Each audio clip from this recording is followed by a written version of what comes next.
Esse filme é muito bom, mas é inacreditável que seja o único filme que conta a história do Bill Gates e da fundação da Microsoft.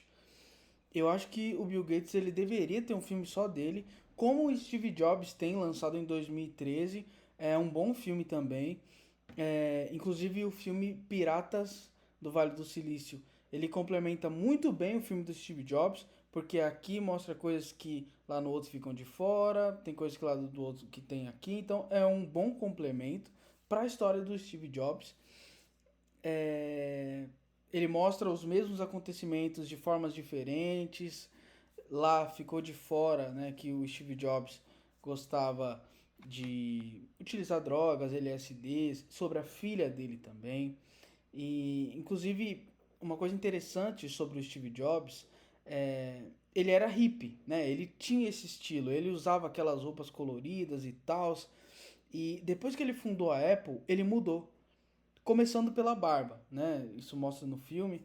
E um amigo dele pergunta, cara, por que você tirou a barba? E aí ele responde, banqueiros não gostam de barba. Então, ele entendeu que para ter sucesso no negócio dele, né, era necessário ele abrir mão do seu estilo. E sim, eu concordo que é injusto, que as pessoas não deveriam ter preconceitos ou julgar pela aparência, mas elas fazem isso. Steve Jobs ele era um gênio do marketing e ele queria ser o ícone da empresa, ele queria ser a cara da marca. E ele sabia que para isso ele precisava criar uma imagem comercial. E aí ele mudou o seu estilo. Ele criou uma marca registrada, ele se conectou com a marca, né? Cara, o cara com a camisa de manga longa preta até o pescoço, calça jeans azul. O cara criou essa imagem, né? Ele criou a cara da empresa.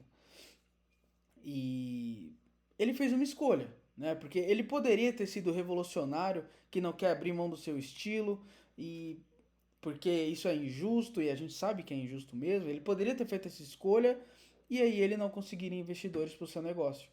Mas ele preferiu se vestir da forma que passasse confiança e ter sucesso.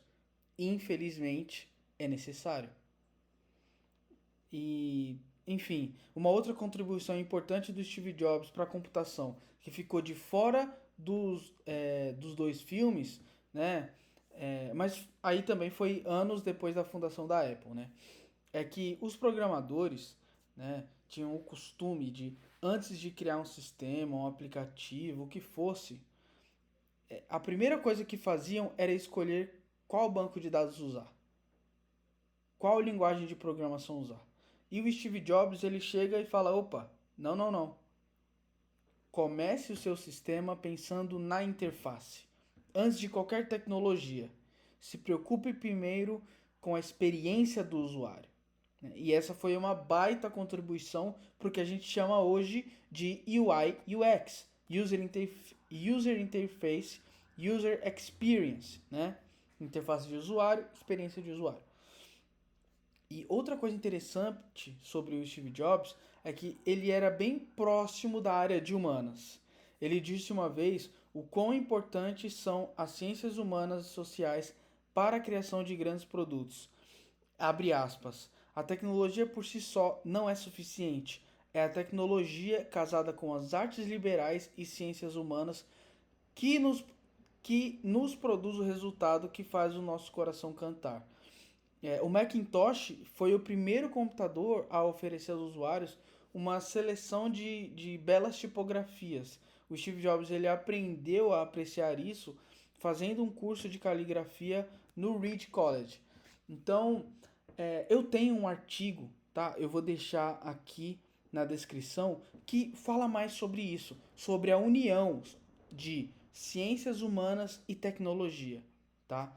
Vai lá ler o artigo para ver a minha opinião. E resumidamente no filme, né, o Steve Jobs ele começou a produzir computadores pessoais para competir com os da IBM, enquanto Bill Gates ele propôs a criação de um sistema operacional para rodar nos computadores da IBM, que seria aí o MS-DOS, né? Mas ele queria licenciar o sistema operacional para a IBM e para todas as outras empresas que se interessar.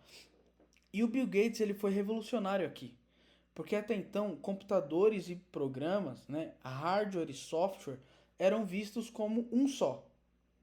Eles eram vendidos juntos.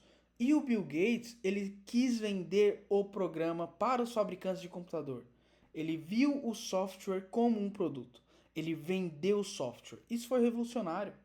E se hoje nós temos o conceito de SaaS, né, que é o Software as a Service, vender software como serviço, não é exagero dizer que esse conceito se inicia com Bill Gates aqui.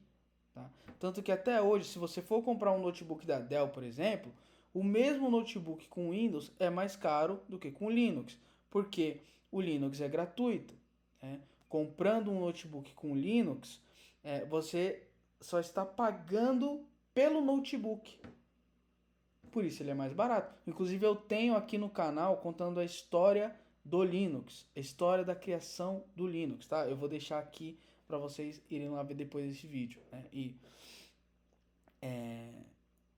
um notebook com Windows, você não está pagando apenas pelo notebook.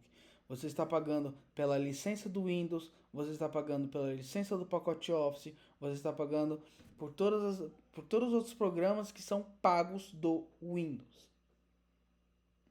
Por isso que com o Linux é mais barato. O Linux, ele é gratuito. Aí você paga só o hardware.